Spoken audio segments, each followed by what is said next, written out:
السلام علیکم ویورز، کیسے ہیں آپ سب لوگ؟ بہت عرصے کے بعد آپ لوگوں سے گپ شپ ہو رہی ہے، ملاقات ہو رہی ہے، اور یہ میں نے انٹینشنلی بھی کیا کیونکہ رمضان مبارک بھی آ گیا تھا، اور اس کے بعد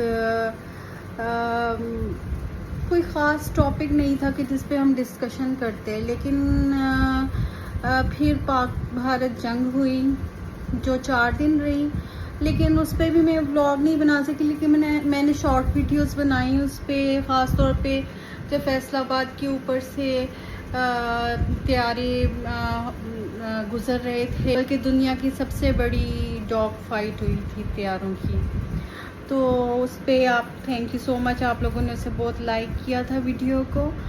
اور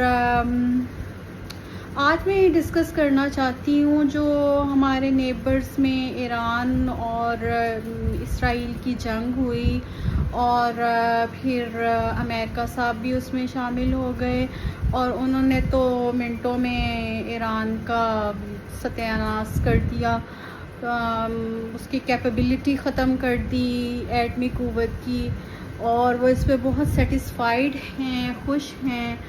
اور پھر اس کے بعد لوگ عوام جو ہیں ایران کے بھی اور پوری اسلامک ورلڈ میں بھی ایرانی حکومت سے یہ توقع کر رہے تھے کہ وہ امریکہ کو اس کا رپلائی کرے، کیونکہ وہ لوگ بہت کلیم کرتے ہیں کہ ان جیسا مقابلہ تو کوئی کر ہی نہیں سکتا دنیا میں کسی سے۔ تو انہوں نے کل پھر قطر میں یو ایس اے کی ایئر بیسز پہ حملے کیے اور عراق میں کیے، لیکن بعد میں پتہ چلا کہ یہ تو بس فکسڈ اٹیکس تھے۔ فکسڈ اٹیکس اس طرح کے اس کی اطلاع وہ پہلے ہی دے چکے تھے، یو ایس اے کو بھی اور قطر کو بھی، اور وہ ہائی الرٹ پہ تھے، ان کے میزائل گرے تو قطر نے انٹرسیپٹ کر دیے ان کے میزائلز۔ تو کیا فائدہ ہوا ایسے حملے کا؟ اور پھر فوراً بعد ہی کچھ ہی ابھی ہمیں 1-2 گھنٹے گزرے ہوں گے کہ یو ایس اے کے پریزیڈنٹ ڈونلڈ ٹرمپ نے اسرائیل اور ایران کے درمیان سیز فائر کروا دیا۔ کہانی ختم۔ بھئی اگر آپ نے سیز فائر ہی کروانا تھا تو پھر یہ سیز فائر تو آپ پہلے بھی کروا سکتے تھے، اور اگر آپ ہی کی بات مانی جاتی ہے تو پھر یہ جنگ شروع ہی نہیں ہونی چاہیے تھی۔ اور آپ کو یاد ہوگا کہ انڈیا اور پاکستان کا سیز فائر بھی پریزیڈنٹ ڈونلڈ ٹرمپ نے ہی کروایا تھا، تو خیر بہرحال انہوں نے کروا دیا، ان کی مہربانی۔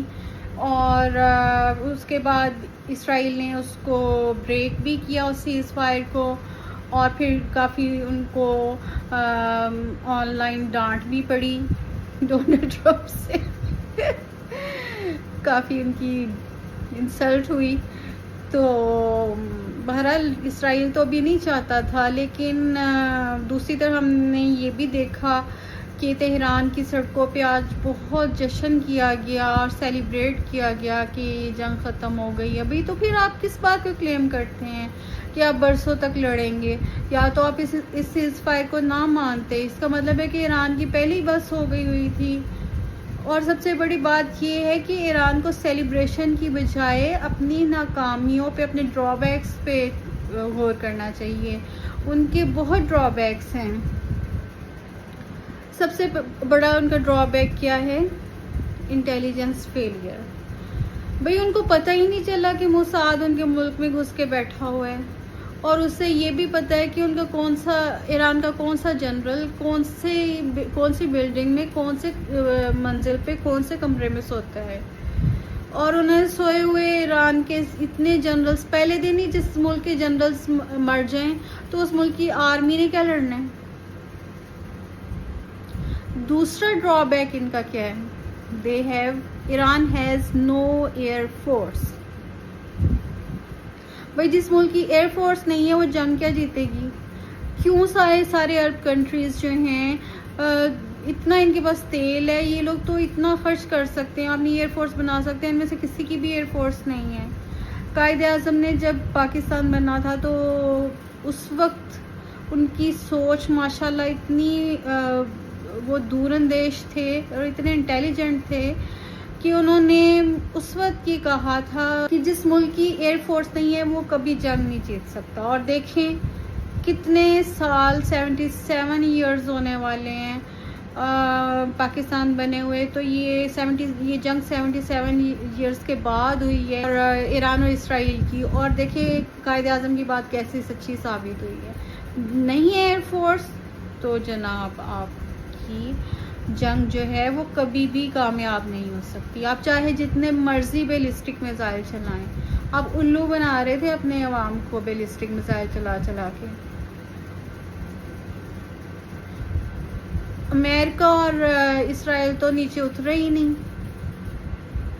اتنے آپ نے ٹینکس جمع کیے ہوئے ہیں، بیلسٹک میزائل بھی آپ کی آرمی چلا رہی تھی، لیکن بھئی آپ کو اپنی ایئر فورس پہ توجہ دینی چاہیے۔ اس کے بعد تیسرے نمبر پہ آپ کا جو نقصان لاس ہوا ہے، ایک پرماننٹ لاس ہوا ہے آپ کا، کہ آپ ایٹامک پاور نہیں بن سکتے، اور آپ نے جتنی اچیومنٹ کی تھی وہ سب ضائع ہو گئی، تو یہ کتنا بڑا آپ کا لاس ہے، یہ بھی آپ کا فیلئر ہی ہے۔ اور بجائے اس پہ خاموش رہنے کے، مجھے تو سمجھ نہیں آتا کہ ایران کے لوگ کیوں سیلیبریشن کر رہے تھے اور ان کی حکومت کیوں سیلیبریشن کر رہی ہے، اور اپنے رازوں کو راز رکھنا سیکھیں۔ اور میں اللہ تعالیٰ کا شکر ادا کرتی ہوں کہ پاکستان ایٹامک پاور ہے، اور الحمدللہ دنیا کی واحد اسلامک ایٹامک پاور ہے، نیوکلیئر پاور ہے، یہ بہت خوشی کی بات ہے۔ تو یہ آج کا بلاگ تھا۔ گرمی تو بہت پڑ رہی ہے، موسم بہت گرم ہے، اور اس وقت آدھی رات سے بھی زیادہ کا ٹائم ہے، لیکن آپ دیکھ لیں کہ ہم تو ایسے ہی ہیں، راتوں کو جاگتے ہیں اور دن کو بھی جاگتے ہی ہیں۔ دیکھ لیں زندگی میں کیسی بے چینی ہے۔ اپنا بہت سارا خیال رکھیں، انشاءاللہ نیکسٹ بلاگ میں ملاقات ہوگی۔ اوکے، اللہ حافظ۔